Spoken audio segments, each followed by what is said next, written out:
Cerita dimulai ketika seorang wakil direktur menjelaskan kepada para wali murid sistem yang ada di sekolah.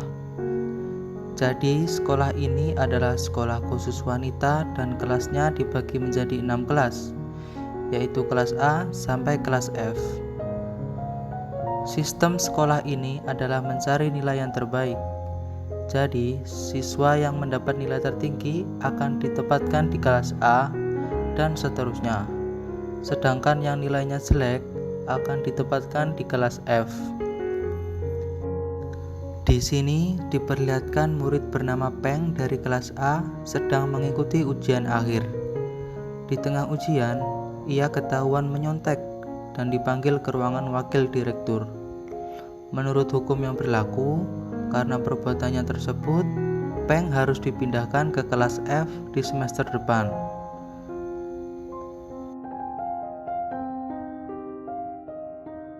Semester depan telah tiba. Peng berangkat sekolah dengan sedih karena harus pindah ke kelas F, kelas paling terbelakang di antara yang lain. Sesampainya di kelas F, Peng disambut dengan tidak baik oleh anak kelas F. Alhasil, ada pertengkaran kecil di antara mereka. Siswa kelas F tidak menerima Peng sebagai rekan sekelasnya. Alhasil, Peng menyendiri di sebuah taman. Sedangkan siswa kelas F berada di kantin untuk makan. Ia adalah Min. Ia adalah ketua kelas F. Tampaknya Min dan teman-teman lainnya peduli dengan Peng, walaupun sebelumnya mereka bertengkar. Setelah merasa kasihan pada Peng, Min akhirnya pergi menemui Peng dan meminta maaf kepadanya. Namun, Peng malah tidak menyambutnya dengan baik. Alhasil, mereka berdua berselisih lagi.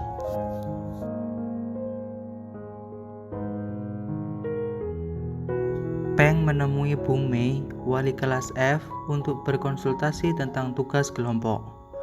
Peng mengusulkan kepada Bu Mei bahwa ia akan mengerjakan tugas itu sendiri.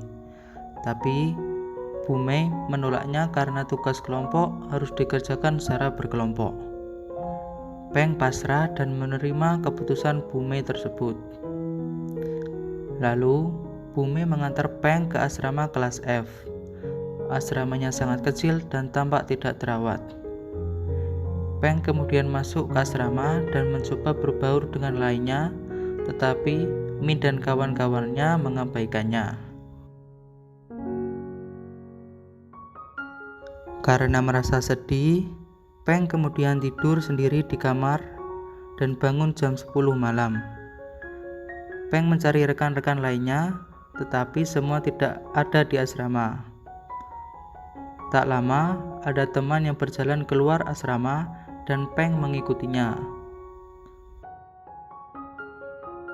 Tibalah Peng di ruang rahasia kelas F. Min dan kawan-kawan ternyata membentuk kelompok yang bernama Geng Domba Hitam. Geng ini bertujuan untuk melawan ketidakadilan dan membantu yang lemah yang ada di sekolah. Oleh karena itu, anggota Domba Hitam merencanakan untuk membuka gerbang jalan menuju kantin yang ditutup. Karena jalan itu hanya khusus untuk anak kelas A, maka ia berencana membuka jalan itu agar seluruh siswa bisa melewati jalan itu.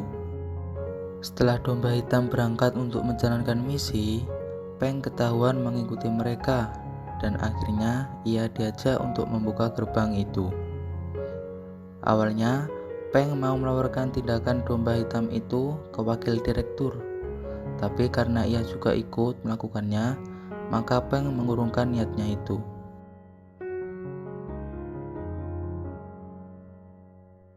Setelah mengetahui ada yang melanggar peraturan, keesokan harinya wakil direktur membentuk dewan siswa yang diketuai oleh Tem, teman Peng waktu berada di kelas A. Dewan siswa adalah organisasi yang mengurus semua siswa agar siswa menjadi tertib.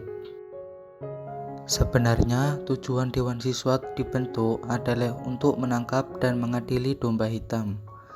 karena domba hitam selalu melanggar peraturan di sekolah. Di scene berbeda, Tem dan Peng masuk ke ruangan wakil direktur. Tem meminta kepada pamannya, yaitu wakil direktur ini, untuk memasukkan Peng ke kelas A lagi. Wakil direktur ini setuju, tapi ia memberikan syarat untuk Peng agar ia menjadi mata-mata anggota domba hitam. Tak pikir panjang, Peng menerima syarat itu. Karena itu, Peng terpaksa harus berbaur dengan anggota domba hitam agar bisa menggali informasi lebih jauh. Di sisi lain, di ruangan pengadilan siswa, Tem dan anggota dewan yang lain sedang melakukan persidangan. Dia adalah Foam. Ia dituduh karena mencuri soal matematika. Karena belum cukup bukti untuk menghukum Foam, maka sidang putusan akan diadakan 3 hari lagi. Mendengar berita itu, domba hitam berniat membantu Foam karena sepertinya kasus itu ada yang janggal. Karena sesuai dengan prinsip mereka, yaitu membantu yang lemah dan menegakkan keadilan. Sementara itu, Peng juga mencari bukti-bukti itu sendiri karena ia ingin membantu Foam. Ternyata Foam adalah teman Peng waktu SMP. Karena merasa Foam tidak melakukan perbuatan itu, Peng ingin membantunya. Ia pun mencari bukti-bukti itu sendiri. Tibalah di hari sidang putusan. Saat hakim akan membacakan sidang putusan, domba hitam muncul untuk membantu dengan bukti-bukti yang ada. Tapi hakim tidak menerima bukti itu karena dianggap itu adalah asumsi belaka. Tapi tiba-tiba Peng datang dan membawa saksi yang ada di TKP. Karena bukti itu terlalu kuat untuk dilawan, akhirnya hakim menyatakan bahwa Foam tidak bersalah.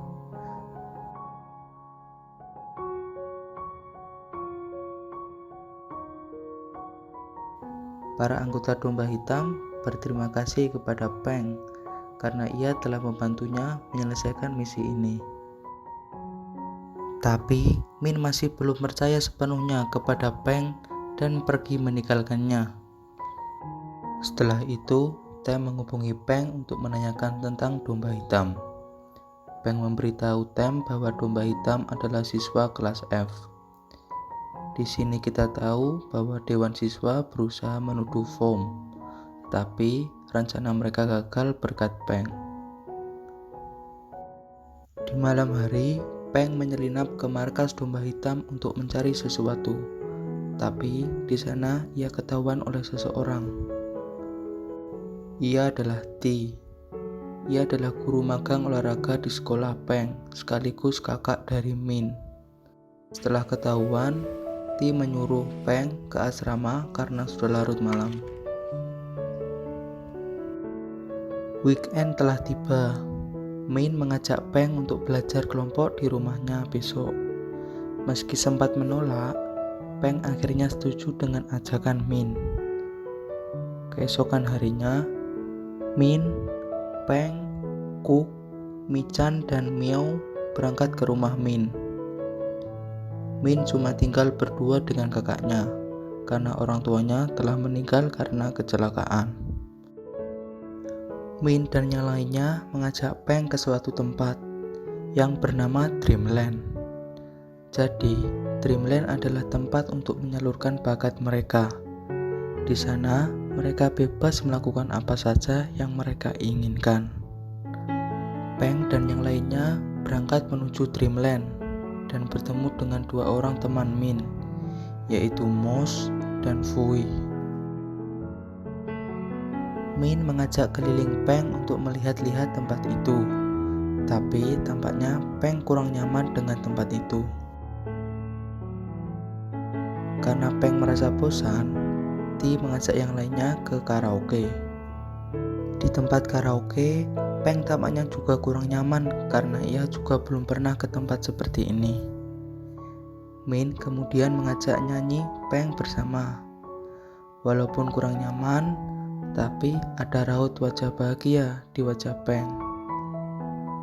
Setelah di karaoke, Min dan yang lainnya tertidur lelap. Sedangkan Peng sedang belajar sendiri sambil memikirkan apa yang baru ia lakukan tadi. Kemudian ada Ti datang dan membuatkan Peng coklat panas. Mereka berdua mengobrol sampai larut. Keesokan harinya, Peng kesal dengan teman-teman yang lain karena mereka baru keluar kamar pukul 3 sore. Ia akan mengajak Peng ke suatu tempat. Tempat itu adalah rumah terbengkalai. Setelah tiba di sana, mereka kemudian masuk dan melakukan ritual pemanggil hantu. Karena Peng tidak percaya akan yang namanya hantu, ia kemudian mencoba melakukan ritual itu. Saat sedang menjalankan ritual, Miao tiba-tiba hilang. Semua panik dan mencari Miao. Peng yang mencari Miao dikejutkan dengan munculnya hantu. Hantu itu mendekati Peng. Karena Peng sudah ketakutan, hantu itu mengungkapkan identitasnya, yaitu Miao. Min sengaja merencanakan ini untuk Peng karena Peng ingin bergabung dengan domba hitam. Jadi mereka semua menyambut Peng dengan cara seperti ini. Tiba-tiba Peng ditelepon Tem. Peng memberitahu Tem bahwa ia baru saja bergabung dengan domba hitam.